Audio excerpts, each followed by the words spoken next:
Welcome back to the Comic Book Bullets with Nerds New Bullet. And your host Leroy, aka 75 degrees is room temperature, with my co-hosts. Yeah, this is Eli, aka Pumpkin Pie. Keeping the pumpkin thing going. You know what? I just thought about something. Somebody had said something earlier that like you had the like sweet potato is just a black food. Have you ever had sweet potato before? Sweet potato pie? Yeah, Okay. So I don't know. I've Maybe had maybe sweet it's potato. maybe that's a myth. Maybe it's like the chicken thing. But you know what? I had a black stepmom, so maybe, I don't know. I don't know. Maybe that's the thing. She introduced Because me to cornbread. I didn't know what cornbread was until you she know, cornbread, came out. come to Mississippi. That's all She you was get. from Alabama, yeah. Cornbread is almost considered a vegetable down here. Grits. Never Just knew for any of that shit. grits. Pork rinds. Pork. Oh, I stay away from pork rinds. They sell them in the gas station, stuff like that. But yeah, I'm trying to think. Okay, reason I'm saying that because, like I said, sweet potato pie, get it every Thanksgiving. But I don't think I've ever had pumpkin pie in my life. Really? I don't think I ever had. They're very similar. They taste similar. Right, and that's the thing. Like somebody brought up the earlier that I was like, "Have you ever had pumpkin pie?" And I'm like, I don't think I ever had like sweet potato pie. Yeah, I eat sweet potato pie all the time, but pumpkin pie never did. So maybe there's a difference. Maybe there's not. I don't know. I mean, I think. Let's see. I don't know. They're both sweet. They're similar, but I think Okay. pumpkin pie might be a little sweeter. I don't know. Yeah, I'm gonna do it. I'm gonna do a vote. I'm gonna do a vote. Maybe not on this podcast. Later on, we're gonna vote to see what's more popular: pumpkin pie or sweet potato pie. We'll do that later on. But yeah, like I said, this is the week right before Thanksgiving. But since we all woke now, we're gonna celebrate Thanksgiving. So right now, we're gonna call it the day before Black Friday, Black Friday Eve. There you That's go. been because it's funny that in October we're always like the only Christopher I acknowledge is Wallace and fuck Chris Wallace. I mean fuck Christopher Columbus, and then we turn around and say Happy Thanksgiving. So it's like it's all one thing, but honestly, it's past the holiday. It's all about just celebrating with your family or putting up with your family for one day. You can get back to Something work. like that. Yeah. Something like that, so we can move on past that. So, Eli, I think you're up. I'm gonna let you start off with this. Let's see what to go. All the viewers and listeners, I don't know if you see like the graphic we got on the background. We got like moving backgrounds now. We have raised our budget, so yeah, All the razzmatazz. exactly all the money we get from the podcast we put into this, which is zero, but that's okay. So, all right. So I'm gonna let you start off because honestly, I don't know what this is or who this guy is. Yeah. This guy, This guy, yeah. Art LaFleur, character actor. He was been in a bunch of movies. The Sandlot. He played Babe Ruth in The Sandlot. He was in Field of Dreams. Who is he playing in Field of Dreams? That the guy.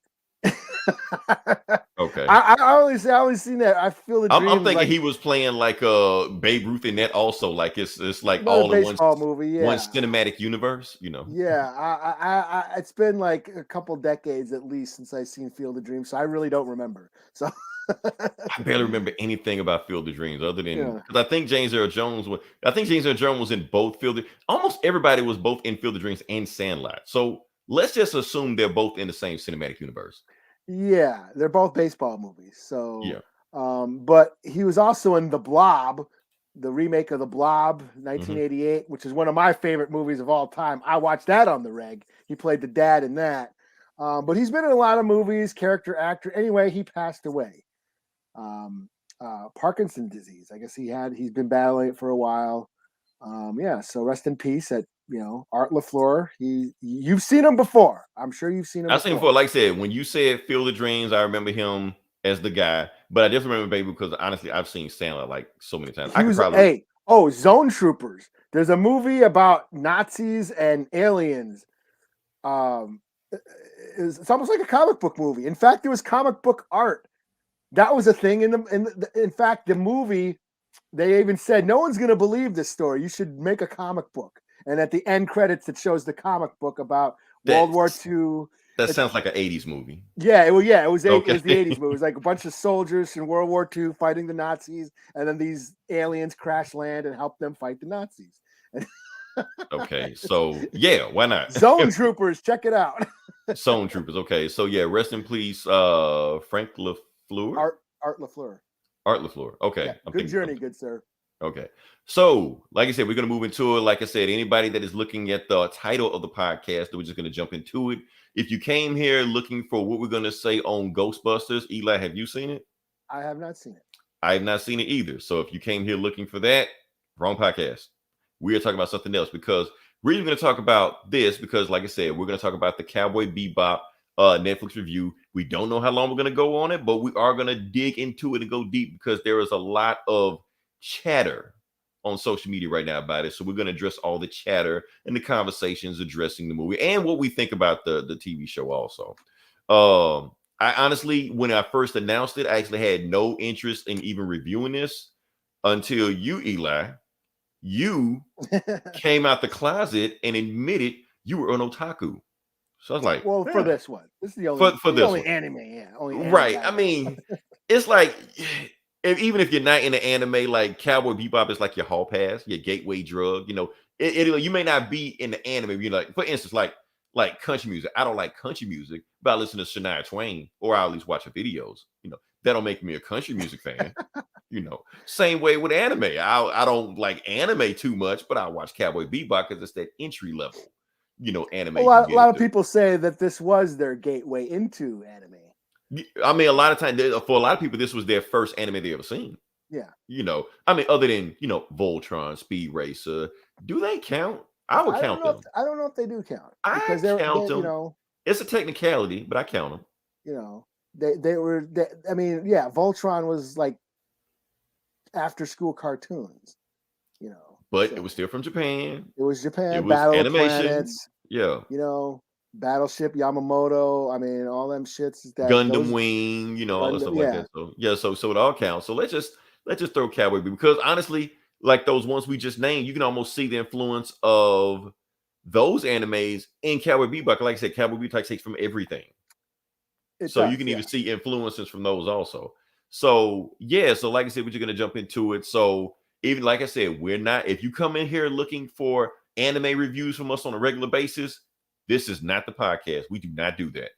We are the comic book bullies, not the anime bullies. But however, just this one time, we will be otakus. So we will be weebs or weebos, whatever they call it. I don't know. We'll be blurs. Eli, you're honorary blur today. So yeah. You get your 24-hour pass. So yeah. All right, so let's just jump into it. So like I said, we're gonna jump into it. Eli, I'm gonna let you start with it. Like I said, this is your baby. Now, like I said, I haven't watched Cowboy Bebop before you mentioned it and said it was like the greatest thing since sliced bread. So I was like, you know what? Let me sit down and let me watch it. I watched it. Awesome. It's everything you said it was. But actually, when I watched it, I was just like, they're gonna make a TV show of this? I don't know. It's a tall order, But yeah, I'm gonna just let you talk about it. Just see what your thoughts about it first. Like I said, this is your gateway drug in the anime. Okay.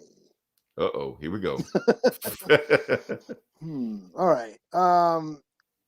I didn't hate it. Mm-hmm. Because I thought I was. Yeah, yes, I love the anime. Mm-hmm. I've said it before. Leading up to this, I've been talking about it, how I don't think this is necessary. There's no need for a live action Cowboy Bebop.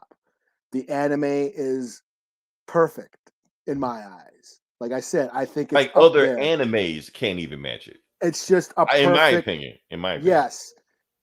It's just it is one of the best forms of storytelling in any medium, in my eyes. Like I said, I'll put it up there with The Godfather and Shakespeare and the Mona Lisa. It's just a work of art. So I didn't feel not to cut you off. Well, to cut you off, but if you look on YouTube, like I said, there are so many think pieces on the anime of Cowboy Bebop, or the philosophy and discussions and deconstructions of what they thought the show meant, or what the show was trying to tell you. Not just like the deconstruction of the story structure of it and how it influenced, but just what the story was trying to say. And it's deep, but I'll let you go for it, Naya. Yeah, so I was very skeptical about a live action adaptation. So I went in with very low expectations, I went in expecting to think it sucked, expecting to hate it. And I watched it and I didn't think it sucked. I didn't hate it. I didn't think it was great. I'm not like head over heels saying, "Oh, this is awesome." But I think it did just enough to make me watch the next episode. It felt more like a tribute to the anime. Right. It felt more like they were paying homage. Like they didn't totally adapt the show. They didn't do the exact storyline. It's more like they're paying tribute. You know, you can tell that they tried, that they did know, that they did embrace the anime, that they did they tried to capture the spirit of the anime, but they didn't try to replicate, because you can't replicate the anime, and they didn't try to. So yes, they went on, they changed storylines, they changed background stories of characters. Yeah, John Cho. Surprisingly, yes. Yeah. Yes. Yeah, we were gonna get into that, but yeah. Yeah, I mean it did just enough to keep me interested. Yes, as a fan of the show, I noticed plenty of Easter eggs. Oh, there's that. But in the end, I still felt it lacked that emotional depth that the anime had. You know, it felt it was. I did generally laugh. There was some parts where I generally enjoyed. I thought some of the action was great. I thought the atmosphere was great. I liked the set pieces. It reminded me of Legion. You know, the X-Men show, Legion. It reminded me of that. Yeah, the spaceships. You know, there was stuff that I did like. But there was stuff that I did not, mainly Vicious and Julia. That whole storyline, I did not give a shit. A lot of people have voiced their opinions and criticism on. I wasn't into what they did to Vicious. I didn't like what they did to Julia's character, turning her into like just this mob wife who all of a sudden decides to be a fucking mob boss out of her ass at the end. Did not give a shit about any of that. I liked the ambiguity of her character from the anime, and how she was like this sort of femme fatale. She was this female assassin. You know, she was a legitimate part of the crew. She was a part of the syndicate. And in this the live action, she's just like this, you know, just Vicious's girlfriend. Yeah, my wife, like you said. Yeah. And I wasn't into what. They kind of did the Anakin route. Completely changed Vicious. Yeah, he was not the badass that I remember. You know, but I thought the main cast, John Cho as Spike, I thought he was great. I thought those three. I thought the guy who played Jet sounded just like Jet. Yes, on the fucking cartoon or the anime. Sorry. I thought, even though they changed Faye's character, I thought she added a little pizzazz to, you know, she added to that, you know. I thought that the core cast was good, but you know, the cast around it kind of. Yeah, I guess it still lacked that tragic beauty, I guess. That's what there's that melancholy feel to the anime.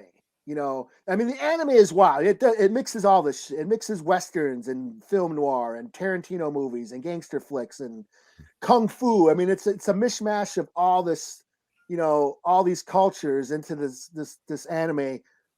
And but there was always this sort of like tragic melancholy to all the characters, because they all had tragic backstories, but they found a bond. They made a reluctant bond. You know, they formed this reluctant family with each other. They lost their family and they became family. They were all damaged. They were all broken characters, and they came together, and that's what made them a sort of this surrogate family, and that kept them going. It gave them purpose, but they were all suffering, you know, amongst themselves, you know. And I felt like they kind of the Netflix version sort of went for more camp. It went campy. It went more a little zany, you know. And at times it worked. There were, like I said, there was generally humorous moments where I actually laughed out loud, and I enjoyed. But I felt it was more of just a campy tribute to the anime, you know. So like I said, I didn't hate it. I thought it did You just feel like they enough. didn't juggle the tones as well as the anime. Yeah, I Yeah. think I guess I'll say this. I don't feel like they fucked up the anime. I think if you're not familiar with Cowboy Bebop and you watch this show, you will go, "Oh, I want to check out the anime now." And that's what I was concerned with. I thought this was going to totally suck and turn people off and, you know, fuck up the legacy of the anime. I don't think it's that bad. I know a lot of people do, Right. but I'm not one of them. But a lot of them are assuming that before they even seen it, you know. Yeah, and I did. Or they too. already Like, going in with negative connotations, just yeah, like I I'm was putting in expecting to hate hate you it. know? Yeah. Yeah, I was expecting to think it was going to suck. I didn't think it sucked. So, and that's coming from a diehard fan. So, Okay. All right. It's on me now. Okay. yeah, All right. So, like I said, you're diehard. You this is your baby. I just came into this property a month ago, maybe a month and a half. Yeah. Watched the complete thing in subs, not dubs.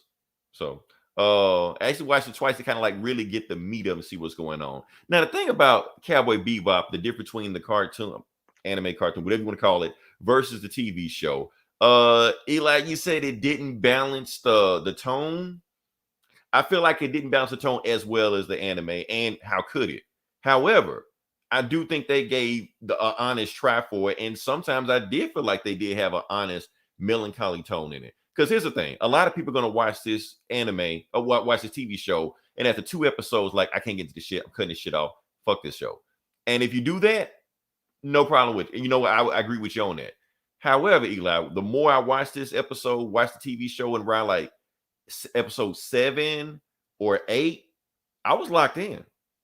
For some, I don't know what it was. Like, the episodes got better and got more into it, especially when we went into like Spike's backstory, which the anime never actually went into. Like, they may have hinted at, but never just had like a complete dedicated episode to it. And when we get into the backstory here, and I was into what's going on at the very end, you know, where like this whole conflict that Jet and Spike had with each other, and it came to a head. I felt that confrontation. I felt that pain. yeah, that was one of the things that worked. That they did change. That did Yeah, work. You know, because that was never a thing. I mean, it's like Spike and Jet in the cartoon had a like work relationship, basically. Like, yeah, they respected each other. Yeah, there was a respect. Yeah. And they respected their boundaries. Yeah. Yeah. So it was like, yeah, if you into some heavy shit, whatever you do, that's your business. If you go off on your own, whatever, you come back. In this one, you know, he wanted, like, look, if we're gonna be partners, we're gonna be in this. I need to trust you every step of the way. And plus, adding, you know, the Jet has a family, because I don't think he had a family in the anime, did he? No, Or not a daughter, at least. Yeah. Well, he had that girl. That's the girl. He had that girl, but girlfriend. Yeah, yeah. The watch. You know, the whole time stand still. Yeah. Which there's a whole bunch of symbolism between that, just in that one episode. Yeah. But then they gave him a daughter in this one, so you already know what's going to happen. Anytime a hero has a daughter, they sort of added this sort of family, like, again, the zaniness. There was this family sitcom element. Oh, I gotta go get to my daughter's birthday, and you know the episode where he's. I love that episode. Man. Yeah, when he was doing the hologram and shit. But in the background, Spike was getting his ass whooped. Spike is fighting off, and then the bartender was like, "Can I help you?" I thought I was laughing my ass off at that scene. I thought I think that was around like episode 6, where I was like, "Okay, I see what you're doing, Cowboy Bebop." I'm starting to get into it, you know. But yeah, that's my thing about it. I feel like the show started finding its groove towards the end. But at the beginning I felt like it was trying to be so faithful to the TV show that I think it was hurting itself. Because it's trying to be so faithful, trying to copy something. Whenever you copy something, has no soul, has no spirit. And I feel like those first episodes felt like that. It was like, if I'm going to watch this, I just watch the anime. But the more it went on and the story started diverging from the anime, just a little bit. Like I said, if you've seen the anime, you know where this is going for the most part. There was there's plenty of Easter eggs. There's stuff. There's familiar beats from the anime that they threw into this, the live action version. That's sort of but it wasn't the same. It was just like they'll adapt episodes, but they'll change them up. Yeah, there's certain storylines. There's certain characters that were just dropped in there just for fans to say, "Oh, I know that," But it wasn't like a beat for beat remake. And I was fine with that. I was glad they didn't do that. Some people are mad about that they didn't do that, which I didn't want to see that. Yeah, because you're not going to replicate the anime, and I should say the show was more of an embrace. It embraced the anime. It embraced like the wackiness, and they ran with that, and that's what I'm fine with. I'm fine that they didn't try to like do this totally, beat for beat story, like try to just replicate it. And they didn't try to do that. And that's why I don't hate it as much as I do. As much as the internet I don't does. hate it. I don't hate it. I was expecting to, because and like I said, this show has its flaws. Don't get me wrong. This show has its flaws. Yeah. Some of the fight choreography, this ain't the Raid. That. But I will say this: the set design. I think the set design is great. Yeah. Yeah, it gives you a feeling they were in outer space. Yeah, I mean that episode where Spike goes in and takes out the cartel, John Wick style, that was pretty cool. That was great. That was great. Yeah. I was even the Pierre. I didn't like what they did with Pierre LaFleur. He was always kind of goofy though, so that's the thing. But the thing is, that was the episode. That was the first episode I ever saw. I was watching Aqua Teens or whatever. I was whatever, Adult Swim. And here comes this episode where this flying clown guy is, shooting at, I was like, what the hell is this? Now, here's the thing. That was the first episode of Cowboy Bebop I ever saw. And I was like, oh, I better start watching this. Now, that's one thing I did like that I actually like about the TV show over the anime. And people can have a preference on because the TV show actually had a through narrative. Because they actually tied, the Perrier to the whole plot of everything else. Where in the cartoon, he was just a one-off thing that Spike just happened to just run across. So it kept building and amping up. So I know it's a little thing. They made where Vicious pays Crazy Pete. Right. That's what it means. He's a hired assassinist instead of just somebody that just happens to be there. And instead of being afraid of cats, government, he was afraid of dogs and his government experiments. So that way you could tie iron into it, But my thing about this, I think that if nobody ever seen Cowboy Bebop, like not familiar with the anime, don't know what's going on, I can't picture them getting to this show. I can't because I think the story structure throws you into too much of it and just tells you to figure it out. Which is what the anime did, but the anime moved at such a faster pace than this. Even if you didn't catch on to it, you can still get into the vibe and the atmosphere with this. It's almost like every episode was its own self-contained story, Right. So you can just watch it just by itself and it's it. But you still don't know about the whole overall world unless you've seen the entire series. Yeah. If you watch it from beginning to end, then you get each character's backstory, and that is that underlying thread of their relationships and their bonding and their reluctant bonding, right. And you almost got to watch the series twice for minimum. Oh yeah, because the second time you watch, like, okay, now I'm learning more about the series. Now I can see what this meant that they said earlier that I didn't catch earlier. Because the series is almost like the cartoon's almost like a puzzle box. They give you pieces and pieces about what the backstory is. Because honestly, the bounty hunting on the show, the cowboying on the show is the least interesting thing. And they're always fucking up. They're always like not getting the bounty, or they're fucking up the bounty, or they're letting them go, losing money and stuff. And they're struggling to eat, and that's like again it's the struggle, to survive and to get more work. And that's the thing is their past is always creeping back to haunt them throughout the whole series, which is always causing them to lose their money and lose the bounties, and because they keep having to deal with their past. Right. So, and that's the thing. Like when the past comes back to haunt them, that's the thing. Even Ed, we'll talk about Ed in a second also. But let's just slowly break down each character. I'm just fast through them real quick. We just talk about, like I said, we're gonna talk about Jet Black, wrong pick. Jet Black for a second. We'll talk about him. Like I said, nailed it. Everybody's pissed off. Why they make him black? Here's the thing. The essence of him is there. Like when he was on screen and he was talking, never in my mind doubt that I have to squint my eye and like, is that Jet Black? No, he was Jet Black. He nailed the character. One of my favorite probably moments from this show where I felt they actually expanded on the anime is when it went into he goes back and finds his old partner because he's an ex-cop. And there's that flashback where they're in the car and they're talking about jazz. They're talking about Bird and Dizzy Gillespie, which were the bebop era jazz musicians. And that just, him just talking about how they're jamming off each other, which is sort of an expansion of what the show is about. I mean, bebop is a style of jazz music where it was all like improv and jamming.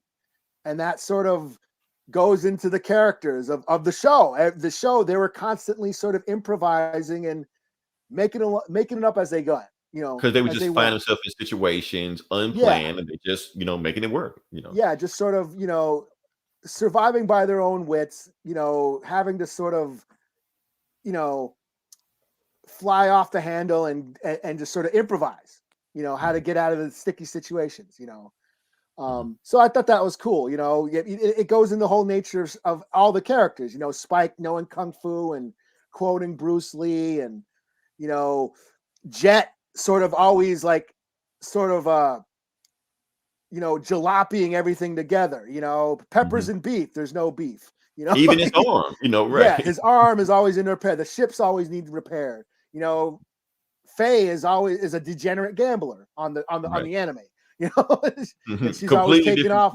Yeah, she's always taken off and broke. And of course, there's Ed, who is just this little quirky little zany character, and so I like that. Yeah, them talking about jazz and what jazz and jazz being the soundtrack of the show, that sort of film noir feel.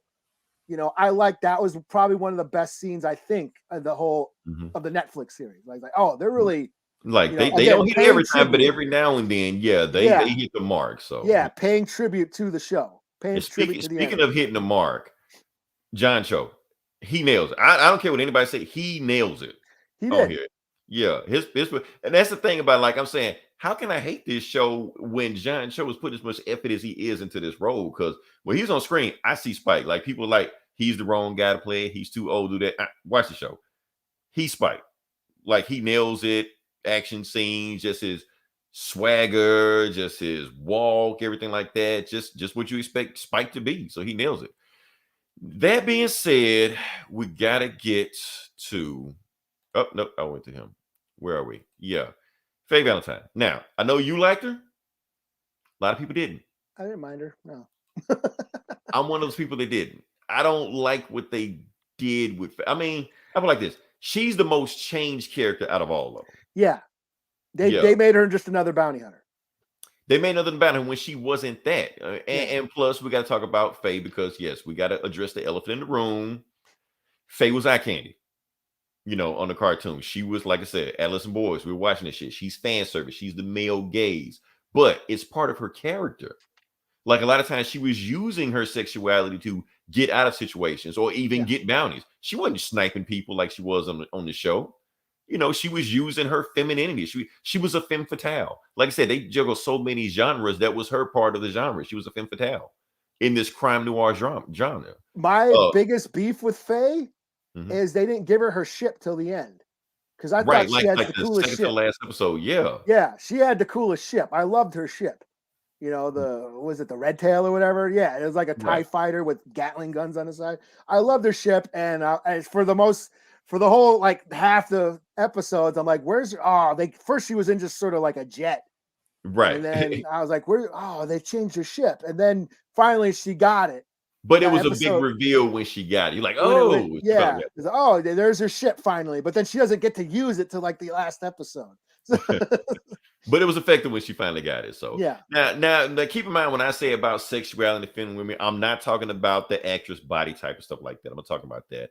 But like I said, if they really wanted to go that route, yes, yes, it's impossible to find a body type like this. I mean, it's possible. I mean, there are plenty of cosplayers and or porn stars online that can fit the fit the body type, but we're not going there. My thing is that they changed her so much that they changed Valentine from a femme fatale to Elaine from Seinfeld. I mean, that's pretty much what she is now. She goes from this sexy, flirty feminine to basically a wisecracking lesbian. So I'm just like, it's almost a bit too. And I understand they want to try to course correct what Faye did. Because if you really watch the old show, Faye never really helped out. She really got them into more trouble than anything else. Yeah. Yeah. So I guess they were trying to course correct that. I guess why she was changed the most on the show. Yeah, I like I said, they changed so much that I was like, whatever. Right. I didn't really care. The only thing that really bugged me was Julia and Vicious. I didn't really mind what they did with Faye. I thought she was funny. She was like basically the Ed, almost. She added like the bits of humor, Now that you mention that, yeah, I get yeah, that. and I didn't mind that. I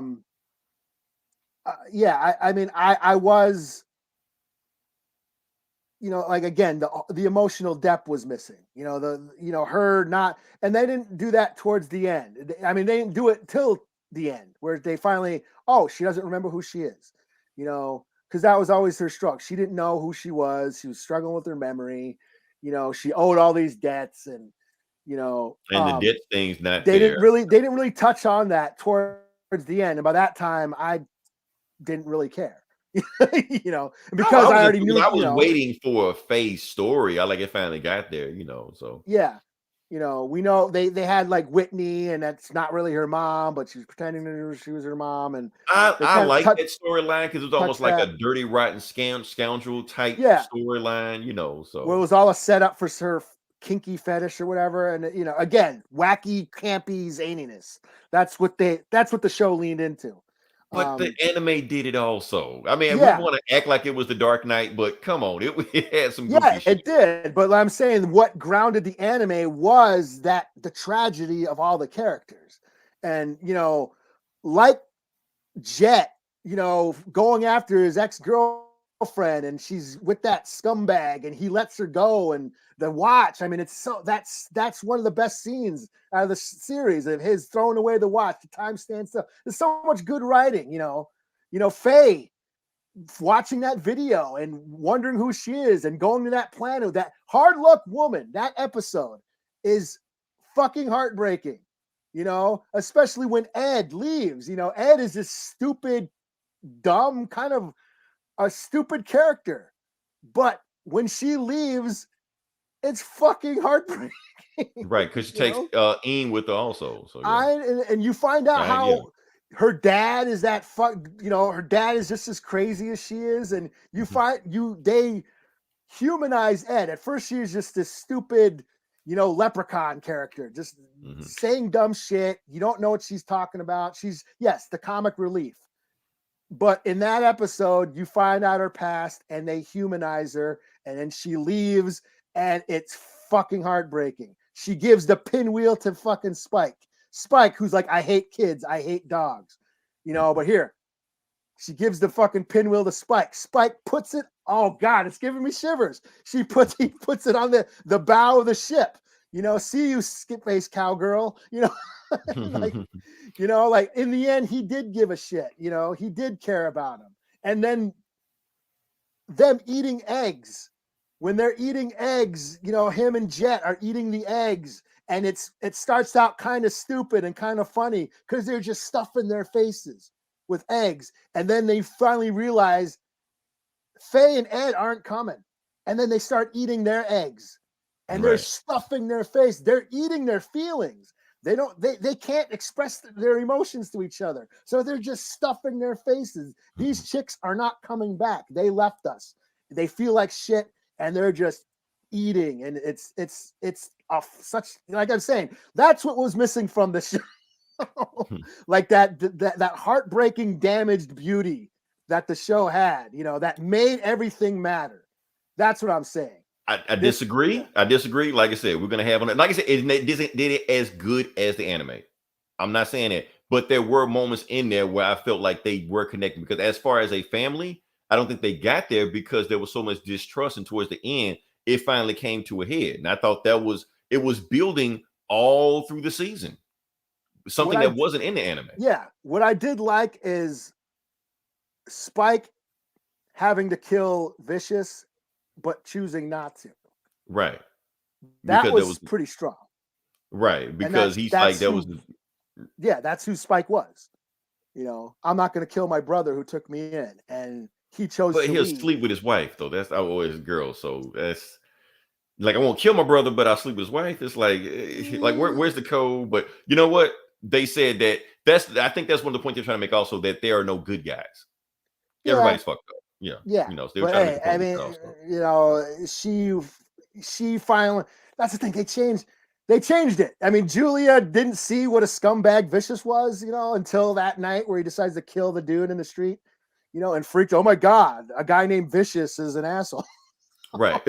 You know, well, I think she was like, I'm into the bad boys, but she didn't know what she was signing up. Oh yeah, the bad. Like, how bad do you want? You know, right. You're thinking of Patrick Swayze and Dirty Dancing bad, right. Not serial killer bad. Right. You know, she's like, oh, I went too far with this. You know. Yeah. No, there's crazy, and then there's crazy. All right. Now we got to get into some more controversy on it, because, like I said, we talked about Ed. Now, this picture has been floating around, Eli, that pretty much killed this show if anybody hadn't seen it that's a fan of the show. Because, like I said, we've seen Ed. This would look like an anime. This is what Ed looks like on the show. And when people saw that, just like, nope, I'm not even going to bother. And to be honest with you, Ed showing up at the very end in the last 5-6 minutes like that kind of killed the momentum of the show for me. I was like, ooh, that's what you have for Ed? That's what we expect for season 2? Oh, man, because I was feeling good about it until then. I was like, oh, that's what live action Ed looks like. Okay, I see why they saved it. I see why they didn't show it, you know. That's what live action anything from the show. No, that thing. See, the other stuff I could be like, okay, yeah, that works. That kind of works. That I'm just like, no, I don't want to see that. By the time Ed showed up, I'm like, whatever. There's that. I'm saying I was on a high for the show. I like, okay, that was a pretty solid ending. Then Ed showed like, oh no, don't do that. You know. Yeah, I thought by the time, what, Julia's trying to be a mob boss now? I was like, whatever. Yeah, and okay, 10 minutes left. Okay, so wrap it up so I can say I saw it. Oh man, that's kind of how you liking it. It's not like you liking it less and less as you go along. Like, do I plan on watching this again? No. I probably will watch it again. That's the thing. Now, I'm not saying not the greatest thing ever, but at the same time, I'm watching it again also to compare it to the anime, because I'm also been watching the anime also. Now, anybody that hasn't seen it, watch the anime first if you haven't seen it. because you'll get more stuff, and it's just better crafted. And plus, if you just watch this by yourself, you're gonna be missing a lot. You're gonna be confused as hell about what's going on. So that's the thing about, like, say what you will about the Marvel movies, but you can watch a Marvel movie without knowing the source material. There's plenty of people that have watched the Iron Man 1 or Iron Man whatever, never read an Iron Man comic. There are people that watched every single MCU movie that have never read a comic, period. You know, but as far as this, I don't think you're going to get into it if you never watched the anime. I think it's just going to be too hard to grasp, too hard to get into. The entry level is too high. Because it's going to be, what does this mean? What does it mean? Why are they in Mars? Why are they in Venus? You know, some of the stuff you need to know. I think we just went with it because we already know the backstory and stuff like this. Yeah, but that goes back to what I was saying from the get-go. Why does this show need to exist? If you're trying to appease it for fans, well, you didn't. But fans are actually pissed off. We watched it, but we watched it. That's the thing. We watched it. That's why they made it. Yeah, it's number. I looked at on the Netflix ranking. It's number 3, not number 1, but number 3. You got, what's number 1? Red Tiger Notice. King. Tiger King number 2. Tiger King number 2. So and then this. So that's why they made it. They need content to crank out. So. Yeah. I don't think it tarnished the reputation of it, because sometimes a product can be so bad it can tarnish the reputation of the stuff. I don't think it's that bad. Yeah. That's the thing. I think it's, like I said, it's good enough to if you never seen the anime and you watch this, oh, I'll go check out the anime. You know, so yeah, I like I said, I did like some stuff. There was, you know, I like, especially. I wish there was more dog fights, but I thought Spike's ship. Did they have any dog fights in this? I don't even remember one. A little bit, you know, Because that was you missing. know, That was missing. yeah, But there was the budget, you know, you got it. I mean, yeah, yeah, like the anime doesn't have the budget like that. They can just do stuff like that. But in the live TV show, like, okay, you got to keep it on a set and say you're in Mars or in space somewhere, you know, to save money. But yeah, but like I said, this is Netflix, you know. yeah, yeah. And that's why people keep saying, like, make everything a TV show. Make it. Do you really want everything to be a TV show? Because they're going to stretch their budget out as much as they can. You know, yeah. At least with a movie, they're going to cram the shit in. You would have had dog fights in the Cowboy Bebop movie. Yeah, I mean, yeah, I liked some of the stuff, but yeah, I think I didn't. Like I said, I didn't hate it. I saw what's going on Twitter, and yeah, the fans are shitting all over. But they're shitting on it for different reasons, though. They're not even shitting on it because they don't like the show. They're shitting on it.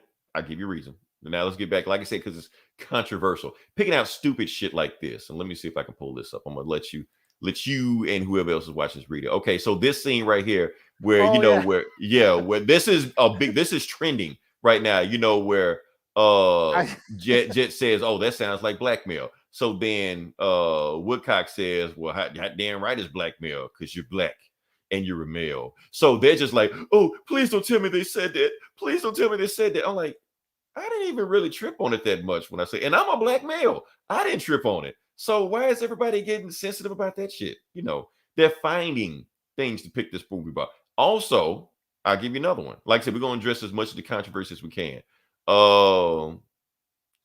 Grin. Everybody's upset about Grin. Yeah. This is also trending. Yeah. Now, this is controversial. Like I said, Grin is a transgender. Grin is trans. In this show, Gwen is kind of trans also, but it's different. It's a different involuntary. Story. It's like it's involuntary. I don't think that would fly. Are we gonna go? Let's go there. Let's talk about it because it's okay. I'm not from the trans community. I don't pretend to know their perspective. The LGBTQT. I'm not speaking for them, but originally I don't know. The original source material, Gren is more played as a freak. Victim. Yeah. Where he's like, oh, victim, it's I don't know. Is it problematic nowadays? That's what I'm saying. Has that aged 20 years later? This is back in the 90s when they reveal Gren is, you know, a transgender. It's played for shock value. Like, oh my God, he's a freak. He's a mutant. They did these experiments on him and took these drugs. He grew breasts. He's now a woman or a hermaphrodite or whatever. And then Faye even straight up asked, Gren, are you a man or a woman? And they straight up said, I'm neither. So Gren was using pronouns before pronouns even a thing. Yeah, and he was but it was involuntary. Right. So they played it as like a shock value. He's a freak. He's a mutant. That has not aged well. Now, but people are pissed because it's not the exact same as it was. Well, yeah, because they're saying that about Silence of the Lambs. They're saying it about Sleepaway Camp, where they're using transgender characters as they're crazy and psycho, and that, like I said, that's problematic now. I don't know. Has Gren aged? Is Gren problematic? Is that why they tried to change him? Her, them, they, whatever, whatever gender they identify with. I don't know. I do know that they seem to be patting themselves on the back for it. And I didn't see any promotion about this. I saw an article saying they changed, Gren's character. He's a binary character now, and now they're patting themselves on the back for it. I saw that. I know some people are pissed off about that. I don't know. I didn't mind him, her, they.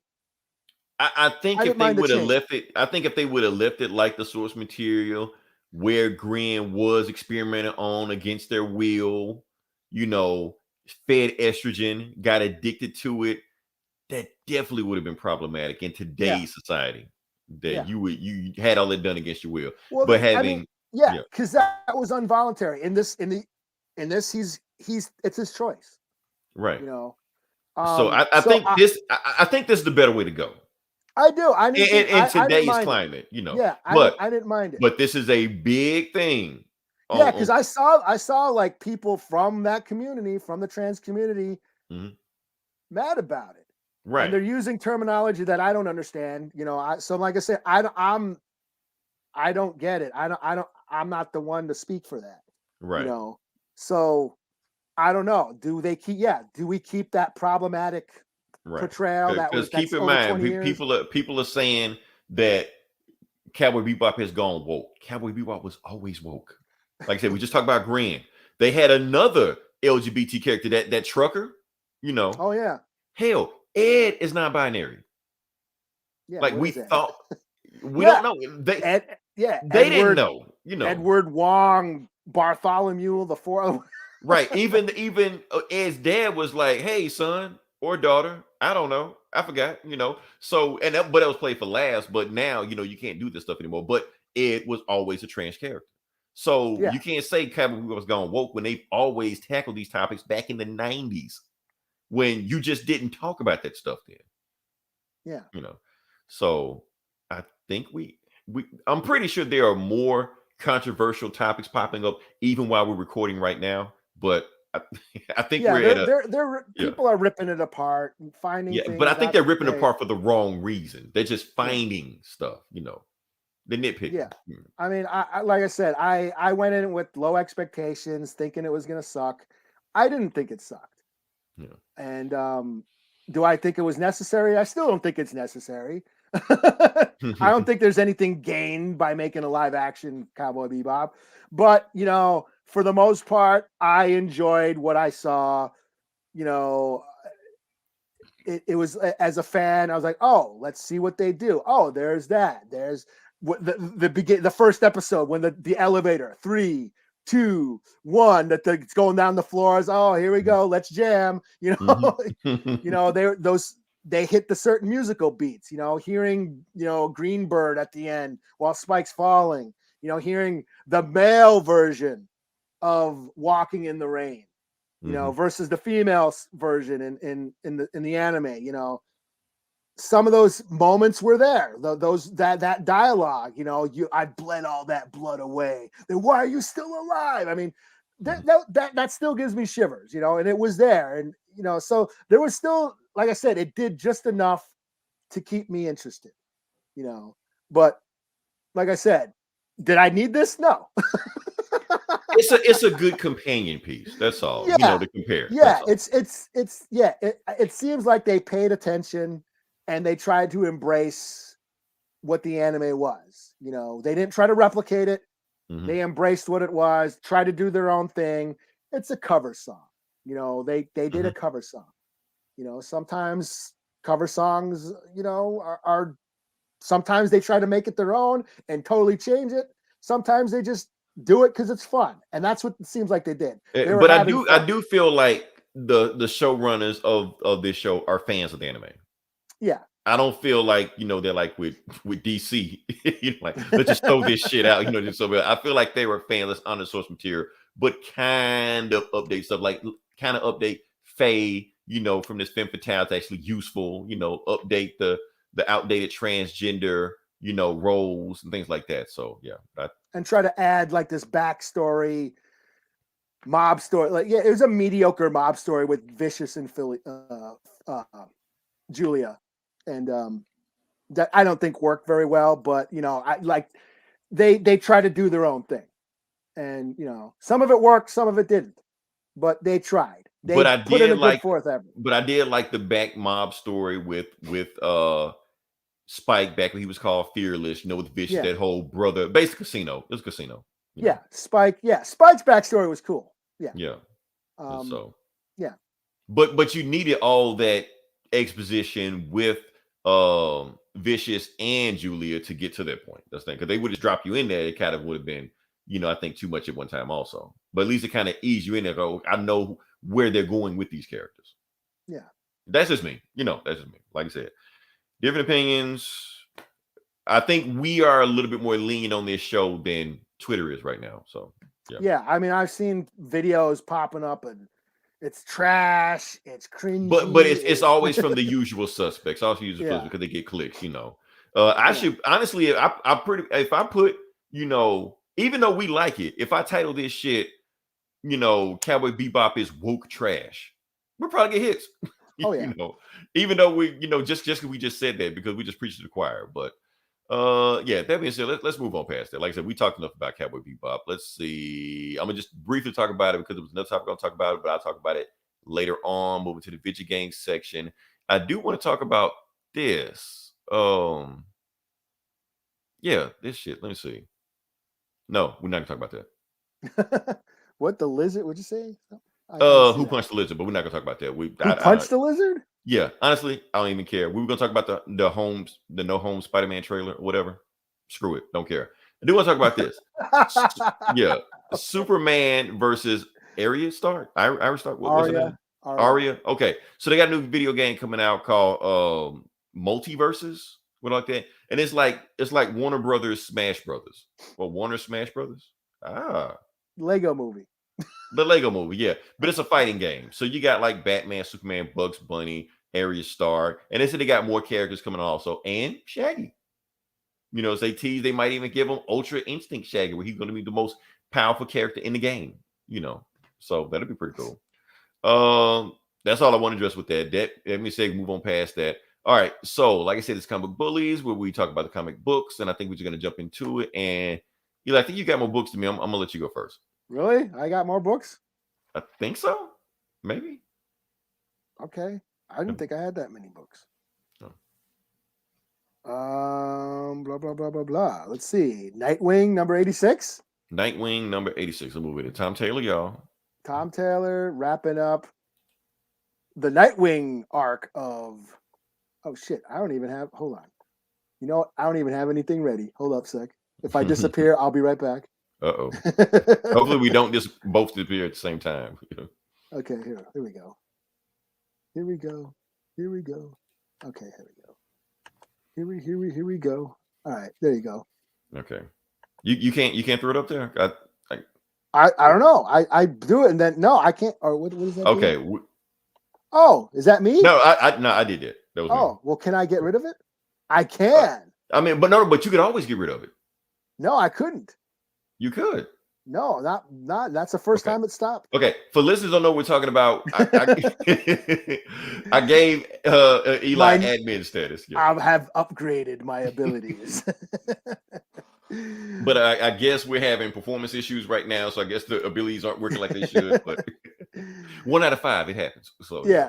Nightwing number 86. Tom Taylor wrapping up Fear State, the Nightwing part of Fear State, where Dick Grayson went to Gotham to help out with all the magistrate and all that Fear State shit that's going on in the Batman arc. And he helps Batgirl and who is it? Orphan and a couple other folks there. Kick ass. They beat a bunch of peacemakers, those robot cops that they got going on in Fear State. Nice. And what was that? That AI chick. I forget her name. Anyways, she escaped. LCD or something? She escaped. No, the one that was like hacking into the system. She escaped. Mm-hmm. So it's done. We're going to have a new arc coming up next issue. I'm just glad Fear State is wrapping up because I haven't gave a shit about that in about 6 months. Is Batman back? Like real Batman? Or no, not yet. I think it's still going on, but I guess Joshua Williamson is taking over Batman. Oh, so Tini is done. That's right. Tini is done. Tini is done. Okay. All right. So that's coming soon. So 4 out of 5. No, Tom Taylor's Nightwing run it's been fun. So yeah. Cool. There you go. All right. Slap score on it, or if you don't. 4 out of 5. 4 out of 5. Okay, cool. All right. So I'm up next, and this is the issue. Wait. Here we go. Boom! I did. No. You could always do that. I couldn't. No, you okay? I could do it from here. I could never do it from there. Whoa. Okay, so you did upgrade. You have powered up. Okay. I got a new, some new toys in my, Unlimited in my power. utility belt. Yeah. All right. So this is the issue where this is the penultimate issue of Superman, Son of Kal-El. We have been hyping this up for the longest, and now it finally happens. And for those who don't know what I'm talking about, drum roll, please. Because because here's the thing, Eli. What I noticed, I thought this was actually kind of funny, is that DC actually gave a warning. They almost gave a warning label on it, but without giving a warning label. I'm gonna show you what they did. Okay, so you probably can't see it right here, but watch when I do. I'm gonna pull it up. No, watch when I do this. Watch when I do this. Okay, so I'm zooming in, right? Yeah. Take a look at it. You see that? That wasn't there before. What, the Pride? That wasn't there before. It didn't say Pride because they put the Pride logo on all their Pride books. All their LGBT books. So before, when they first started doing Superman, Son of Kal-El, you can look back on it. It didn't have the Pride logo on it. This book has the Pride logo on it, so it's letting you know when you open this book, it's rated D for dude on dude. So here we go. All right. So what do we got? Shrink you back down. Oh no, we're gonna leave you up. Anyway, what was going on with this book? So the last book, like I said, President Bendix hit Superman, John, with a solar flare. He hit him with a solar flare. So all his powers amped up to the max. He can see, hear, smell, taste everything. And he's like, you know what? I'm gonna just save everybody. So the whole book is him, since his powers are just amped up all to the max. He just goes everywhere and just saves as many people as he can, because every time he stops, he still hears them screaming. So he goes to the city with the flood and saves every individual person. But he has to be careful because since his senses are so powered up, he can actually hurt somebody by touching them, because he can't control it. Like I said, he goes to Africa, beats up some people, goes to Costa Rica, hola, he knows every single language. She wants to take a flying, he takes a chick flying, I don't know if this was a COVID thing or not. Basically the doctor's saying, I don't have enough I don't have enough beds for patients, and they keep coming in. So Superman takes them all, he just picks up the bridge and takes them all to another hospital, to save them where they do have patients. And he's got his COVID mask on also. I don't know if this has anything to do with COVID or the pandemic. They don't mention it, but let's just go. I don't know why Superman needs a mask. I mean, I'm sure if Superman sneezes, you can still get COVID. He can still pass COVID, maybe, but I suppose if he gets it, they'll give you super COVID. You can't get rid of that shit. So, So like I said, so Superman, John flies off. He sees a guy on his phone going. He grabs him, snatches him out of the way, but breaks his arm. You're like, fucker, you broke my arm. Put out of place because he can't control himself because he's still amped up and powered up and stuff like that. So he too much input is coming on, so he just flies off. And then that's when one of those Gamorreans, whatever like that, tells him Jay wants to see you. So he goes to see Jay, and Jay says, "Don't worry, I'll help you out. I know how to save you. To make it." So basically John just goes to sleep, because basically what's going on is that since he's so powered up and it's starting to come down, he's running low on juice. Kind of like when you go running 4 miles or 5 miles like that, and you tired afterwards. Same thing with him. He well, my dad never did that. You're not your dad. You're half Kryptonian. You might have limits he don't have. So John just goes. You get tired. Right. You get tired. So he wakes up, and basically how Jay solved the problem of having all the input coming in, he put on noise canceling headphones. Why didn't anybody else think of that? I don't know, but that's what happened. So no special Batman, Bruce Wayne tech headphones, just Apple, Bose, shit like that. And they sit there on the coach, and he was like, look, you don't have to save me. You can save everybody else, but I can take care of myself. And then they just stare at each other's eyes, and here it comes, people. I'm warning you. Turn away. Avert your eyes. Look away, Eli. It's coming. Boom. In all its glory. Superman has a boyfriend. Look at that. Just sweet. Yeah, so they look at each other. But the thing is, Superman still has some other stuff going on. So he got some flies off. He just it's an armed robbery. I got to stop it. He it's not you. It's an armed robbery, So here, hold on to my cape. Put on my cape while ago, my Letterman jacket, Yeah. like, Oh, just sweet.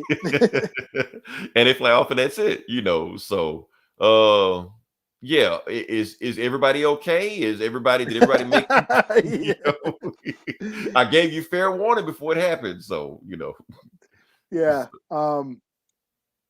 No matter what way you swing, whatever your sexual orientation is, this shit was still corny. I was saying right off the bat when he's like, I can hear everybody screaming, I can't shut it out. Right off the bat, I know where this is going. Old boy's gonna say, I can help you focus on me. I'll be your anchor. But I knew right away. He didn't do that though. He didn't do that. He just put North Kent's headphones, but that would have made. Yeah. So he thought he could do like Ma Kent, shit like that. You remind me of my mom, like that. You complete me. But no, yeah, this was cute. Yeah, that's all. It's a thing. Somebody got a boyfriend. Okay, yeah. So. The underworld, we're still alive. We're still alive, the sky's not falling. Soon as we say that, then watch my computer shut down, like the pocket just cut off all of a sudden. Yeah, you can. Yeah, your kids are fine. Computer like overloading, too much gayness. Yeah, your kids will survive 2 boys kissing. Right. All the violence and murder they see every day on TV is fine, but don't show 2 dudes. Right, they can play Grand Theft Auto for 10 hours a day, but Lord help if they see 2 dudes kissing. Yeah. Call of Duty headshots. Right. Yeah. Oh shit. All right. So what we got next? What do I have next? Primordial. Okay, let's see what we got. Primordial, Jeff Lemire, yo. Okay. Oh, really? Okay. Yeah. I shouldn't say that. Can I get a bad rap for that? They already look at me like the Jeff Lemire haters. So let me know. Jeff Lemire, Andrew Sorrentino. So this is the guys who did. What was that fucking Rutherford Falls? Or what's that? Whatever shit Falls. That y'all suck Jeff Lemire's dick on. I don't know. Yeah, that shit. That one book that Gomer loved, the haunted barn story. Sure. Basically the same team, the same art style, but this is less ghost story, more super alien sci-fi.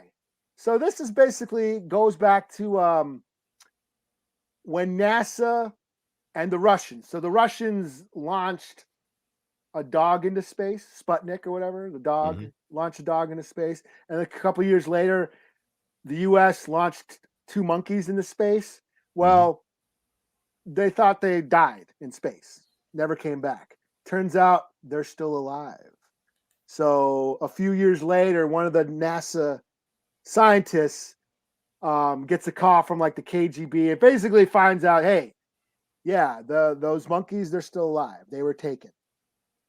And so they have superpowers, or well, we don't know. This is more like a crime sort of sci-fi noir. It's like a detective story. So the dog didn't get telekinetic powers like on Guardians of the Galaxy? Yeah, it did. But it's not, it's not as marvelly. All right. Let's test your powers. It's less Guardians of the Galaxy and more 2001: A Space Odyssey. Okay. Let's test your powers, Eli. Let's see if you can bring up the screen. Did I not bring it up? Oh. Use the Force. Oh yeah, watch this shit. Let's see if you can do it. Rise. Come on. Rise. Come on, yo. No, I can't. Where'd it go? Damn it. Okay. No, what? It's not letting me. Stop screen. Oh, it left. You took it off. I took it off. Oh, damn. Yeah, it's not letting me bring it up. It let me See, it pops up there. Okay, it's there, but you can't bring it up. But I can't. Yeah, let's see. Okay. No, it's not letting me. It's got. Okay, what was this now? Remove from stream. Oh, I'm about to like kick myself off the show. Really test your powers. Okay. I'll pull it up. I'll pull it up. Here we go. So I can't pull it up. Okay. Yeah, so it'll give me it'll let me, it'll let me take it off now. but it wasn't letting me like bring it up. So I'm still limited. Yeah. we'll fix it. I'll make a phone call. But yeah. So yeah, so the animals got sucked into whatever space odyssey wormhole alien thingy. We don't know. They're in some weird dimension like this. You know, as you can see, it's all white background. Like I said, very Stanley Kubrick, and they can kind of communicate to each other through yeah. I don't know if they're actually speaking or if it's like it's telepathy, but yeah, the dogs and the monkeys are speaking to each other, and yeah, so that's going on, and the scientists are trying to uncover what has happened to the space program because obviously the government covered it up, and they're being chased by the government, the KGB or whoever, you know. So it's sort of a detective story, film noir mixed with sci-fi, and I'm digging it. This is number 3. So I'm digging this story. So okay. 4 out of 5. Jeff Lemire. 4 out of 4. That's it? Just 4 out of 5? 4 out of 4. You already know Gomer and This Geeks and Comics. I haven't even read it. And it's 6.5 out of 5. Because it's Jeff Lemire. You know? Yeah, no, this is cool. I'm digging this. So. Cool. All right. So what do we got next? We got okay, next book we're gonna read is Shang-Chi, whatever you want to call it. Oh yeah, I did read this. Look, his mama call him Shang-Chi, I'm gonna call him Shang-Chi. So I'll get mad at him all you want to. So this is the the last issue of the current story arc, Shang-Chi versus the Marvel Universe. So, and they ended with a banger. Because like I said, he's been fighting Spider-Man, Iron Man, Captain America, Wolverine. Now Thor is on the cover. So, like I said, we know Shang-Chi has plot armor, but I mean, this is the God of Thunder. He killed Galactus. Right off the bat, well, second panel, we know what's going to happen. We know what's going to happen. So let's just move right into this bad boy, see what we got. So, like I said, the story basically goes that the Avengers are tired of, basically they're tired of Shang-Chi shit. They know he lied. They feel like he lied to them. So they just go to his house. You know, just like, okay, Shang-Chi, where's the Cosmic Cube? You said you gave it to us. You didn't give it to us. So where is it? You know, so they fly down. He's like, look, I don't know what you're talking about. We gave you the Cosmic Cube. You lost it. That's your problem. You know, and Tony's just like, look, fuck all this playing around. Handle the Cosmic Cube right now, or we're going to tear your house apart brick by brick. And Shang-Chi turned to his brother. He's just like, look, you gave it back to him, right? You're like, yeah, I gave it back to him. You're like, okay, well, my brother said he gave it back to you. So get the hell off my property, or we're going to have a problem. And boom, it kicks him in the face, you know, and you know, and then they just go into it. So brother, whatever his name goes into it, sister sword or whatever. Yeah, Sister Spear, you know, and Reed just like, oh, that is fascinating. What is this? You know, he ain't even into the fight. He just want to know what she's doing, you know. Spider-Man, then you know, Sister Dagger just like, stop shooting me, snot shooter. You're like, I'm not snot shooter, I'm Spider-Man, you know. And then Iron Man like, look, you beat my ass last time. I ain't gonna take it easy on you this time. I'm going full force at you. You're like, you don't know what you're doing. And then brother Spear, brother, what's his name? Saber? Brother Saber. Brother Saber just like, yeah. He just like, yeah. They were like, Iron Man, look, I'm tired of playing with y'all. Bring down the thunder. Boom. Thor shows up. And Thor just like, all right, look, the Avengers told you to stand down and stop fighting. Now I'm here. Y'all stop fighting. And Shang-Chi just, and then he like breaks out the side of the house. He was like, look, and I ain't gonna ask you twice. I'm gonna ask you one time. Y'all stop fighting. You know, and then that's when Brother Saber runs off. He was like, okay, cool. So he runs off and his sister like making fun of him and shit. You know, like, well, how the hell you gonna run off in a fight when we in the middle of a fight fighting the Avengers? You know. So Thor just, you know, Shang-Chi sends like his goons and what, like his henchmen and shit. Thor just wipes the floor with these guys like they're nothing, knocks his sister out, knocks Sister Spear out. Sister Staff, and then Sister Dagger tries to go there. She's like, I'm gonna stab his eyes out. And then that's when brother Saber, the brother shows up, and he's got this sword. And I forgot to tell you that the sword is a sword that they said their dad made, which is like a essence of their thunder god. Mm-hmm. You know, like the god of blades and thunder, like from them. And he remade the sword, but he don't know if it works or not. And he throws it to Shang-Chi, and she's like, I thought you said the sword didn't work. He's like, I lied. The sword works. So he feels the power like of the Chinese thunder god is with him, and Thor just like, I don't care what kind of power you got. Right, pulling out his sword. He's fighting He-Man, somebody as well. By the So, power of Grayskull. and so Thor just talking shit to him. He like, look, Shang-Chi, yeah, you may be the baddest fighter on the planet and shit like that, but you are a mortal. How what you think you can do it against the God of Thunder? And then Shang-Chi pulls the sword out and starts powering up himself. He's just like, Dun, dun, dun, dun, dun, dun, dun, dun, dun, dun, dun, dun, dun, dun, dun, dun, dun, dun. reading, right? Mortal Kombat. And then he slash he like, look, you're not the only God of Thunder because he got the power of the God of Thunder here. So, and the Avengers like, what the fuck? Like he's hanging with Thor, you know. So then they start slashing each other and shit like that. And Thor just like, oh, okay, you got some good shots in, okay, but I'm still Thor.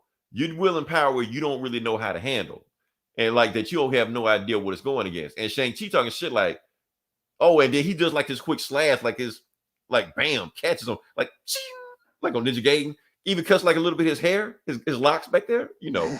He's like, well, maybe you don't know what you're dealing with either, Thor. And Thor's just like, oh, this motherfucker, okay. You want to cut people, okay? So then Thor starts powering up again, and then the Avengers like they going at it. They were like, okay, let's fight. So Thor is like going full force. At first, Thor was holding back. Now he's going all out, and they're fighting. And then Thor blasts the sword out of his hand, and he was like, look, you ain't got no sword. Stop all this shit now. You can't fight me without the sword. I don't care how good you are. Like fist can't beat my hand. Can't beat me. So Shang-Chi just blinks and the sword comes back in his hand. And Thor's like, I didn't even see you do that shit. Like, I know you're not that fast that I can't see you. He was like, maybe. He was like, make Thor's hammer melt. And the Thor hammer and the hammer starts melting. And Shang-Chi started realizing, oh, that's what happened. And he talks to his brother. You lied about the Cosmic Cube, didn't you?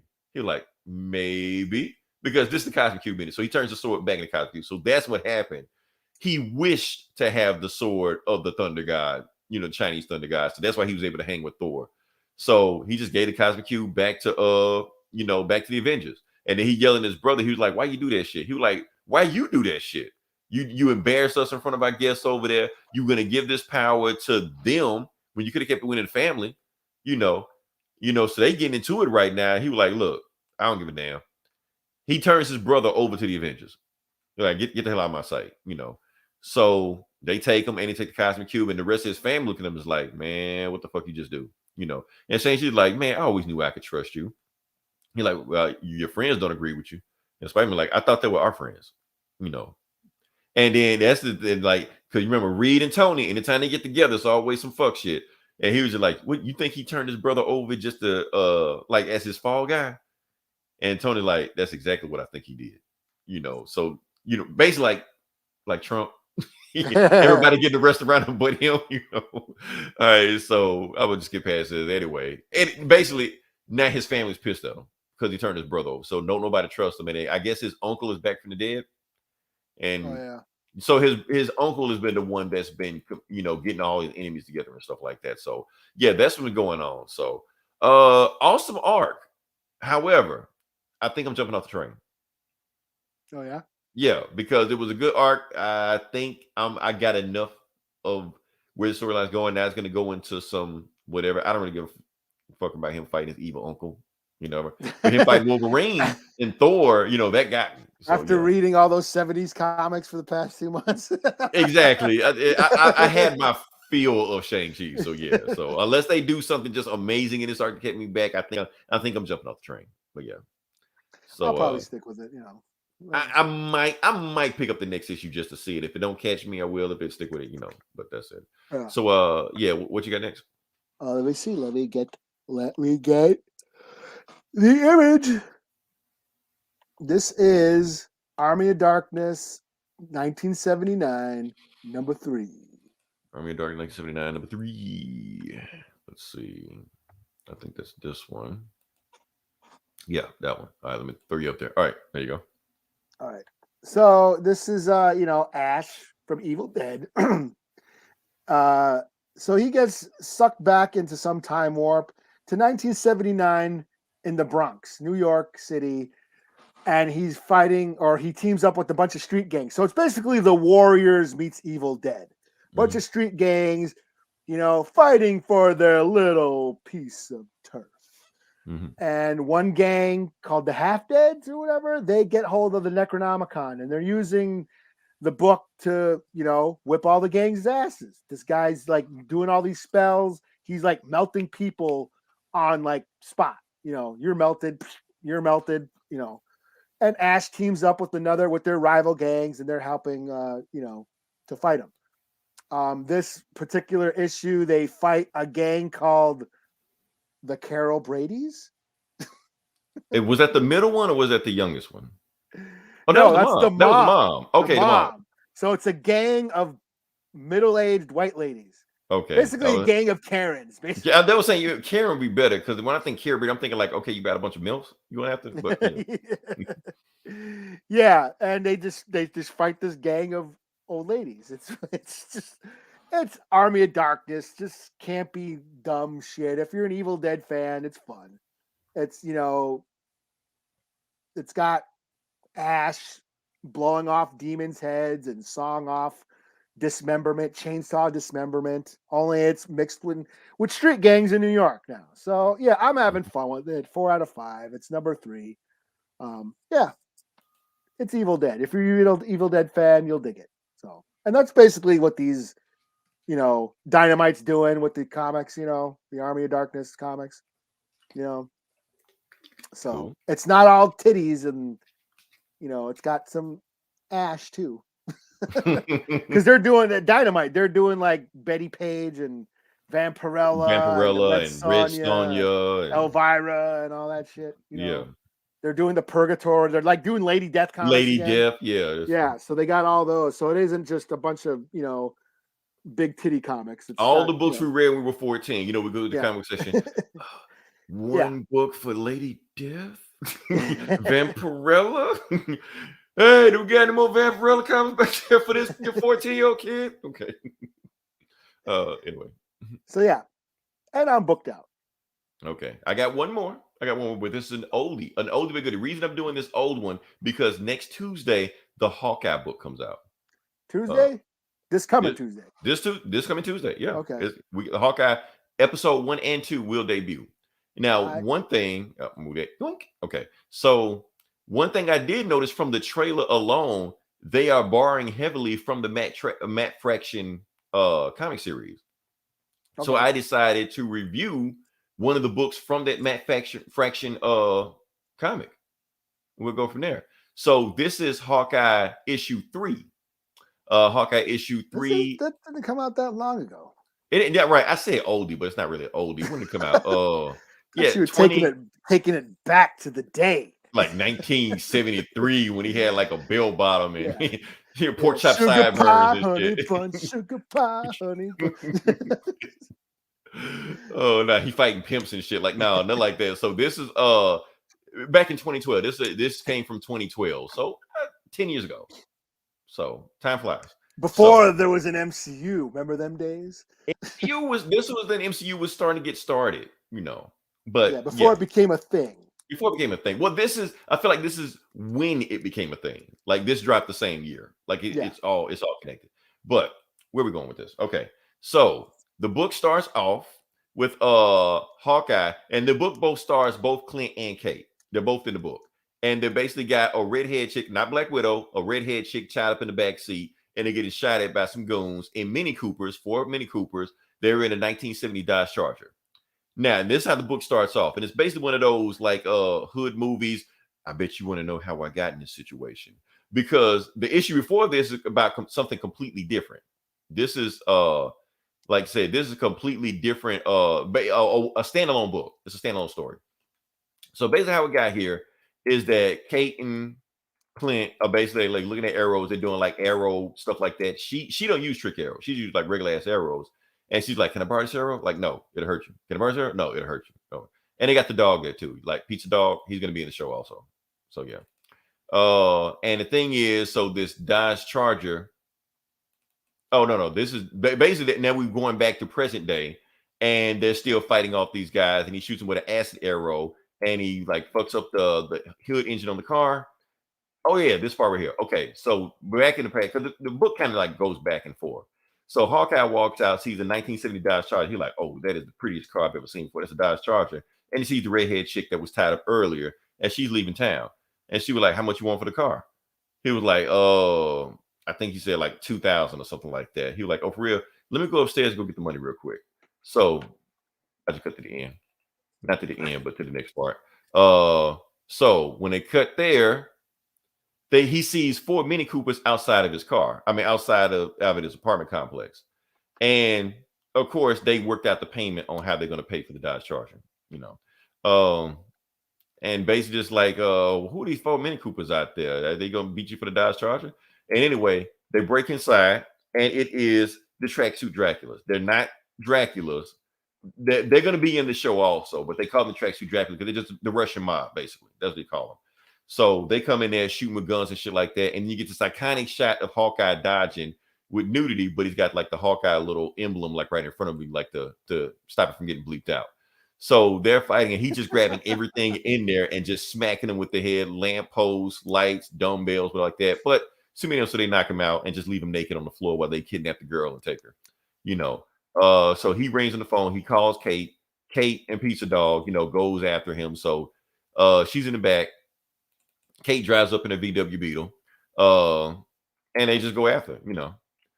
So while they're going after her, Hawkeye using all kind of trick arrows, shit like that. So you get, and they smash in because they finally get it.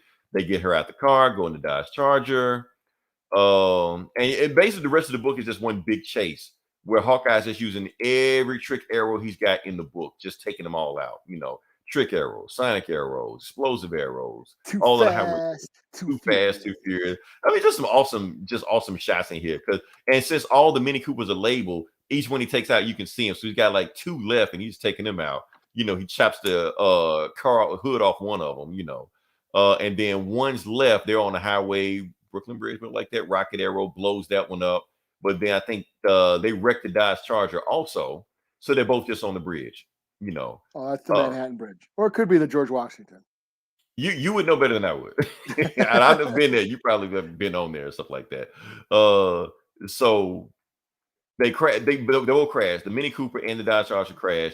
Clint finally wakes up, and he's got a Uzi in front of him. Like, "What's up, bro?" And that's the thing. The tracksuit driver, all they say is, "Bro, what's up, bro? You messing with me, bro?" And then he's got a gun at him. He's got a gun at Kate. Kate's got an arrow pointed at him. He's got another gun pointed at Clint. And he's basically saying, "Give me back the girl, and I won't shoot this." And he says in Russian some stuff that they bleeped out on there. So Kate just like, whatever. But she has Clint's arrow. Yeah. I forgot to share out the link. What a moron. Oh, okay. Well, they'll catch what you can do. So she shoots off the arrow. Shoots off the arrow, and then it swings back around because it's a boomerang arrow and hits him in the back of the head. So he's down. So that's pretty much the book. She goes to the airport, and this is pretty much Clint's kind of sort of love interest through the rest of the book, but not really. And yeah, that's a book. I just thought it was an interesting book because there was so much imagery that I saw from just that trailer that came just from this one issue. But there's all kind of stuff that happened in that series that they're really digging into that Matt Fraction book. So I'm excited to see what they do with this Hawkeye series, if that's the route they're going to go. So yeah, I'm excited for it. Yeah. And now, not because Echo is in it, even though she hasn't in any of the trailers, but they're saving her, I mean, they've already announced a TV show, so you could probably just skip Hawkeye altogether and just wait for that. No, I want to see. I actually want to see what they're doing. Yeah, I want to see this. I'm more excited about this than Loki. I am too. I would like everybody loved Loki. I was like, I did not love Loki. I didn't even watch all of Loki. You didn't even watch it, so when I told you like Kane the Conqueror show, you're like, wait, what? Yeah. But like I said, if you listen this long, definitely like, share, subscribe. Like I had, we have other podcasts. I guess everybody just have a awesome Thanksgiving and safe Black Friday. Even though I know saying safe Black Friday means nothing because nowadays, everybody just shops online. Cyber Mondays like that. So like the fist fights in Walmarts, that's last decade. Nobody still do that? Do people still? Nobody does that anymore. Yeah, nobody fights over stuff anymore. Plus, there's a shortage everywhere. You can't even find stuff anyway. So yeah, man. Well, we were fighting over toilet paper last year. Right. Now we're fighting over PS5s that nobody can get. So yeah, but we'll have some new stuff next week. I don't know what we're gonna have. It's gonna be a busy week, so we'll just squeeze it in best way we can. Now that I am back in my place and I have another computer that's up and working, that seems to be working, it didn't cut off on me, I'll start cranking out more content throughout the week. I've been kind of like light on it because of my living situation, but I'll start ramping it back up again. So Yeah, definitely because take a look. oh well, no, I'm probably not going to go see Resident Evil Well, in the shit. If you theaters. not, I'm not.